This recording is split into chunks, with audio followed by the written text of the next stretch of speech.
হারাম খাইয়া কোনো মজা নাই। কম দামের জিনিস খান, যা হালাল বেতন পান, কম দামের জিনিস খান, কচু শাক খান। হাসতেছেন আপনারা? আরে ভাই, কচু শাকে 100% ক্যালোরি। কচু শাক খান বেশি করিয়া। বিদেশি আপেল, আপেল তো আমার দেশে হয় না।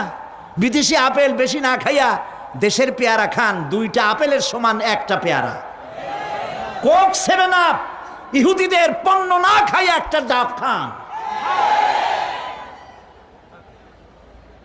আর বড় সাইজের পাঙ্গাস না খাইয়া চেলা, পুটি, মলা, ডলা, কাসকি, তারপর লচ্চা, জি, এগুলো খান।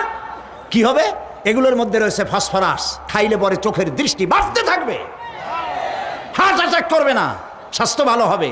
স্বাস্থ্য ভালো হওয়ার অর্থ পেটটা বিশাল আকারে হওয়া না, পেটটা ছোট হওয়া, সিনাটা চওড়া হওয়া, এইটার নাম স্বাস্থ্য ভালো।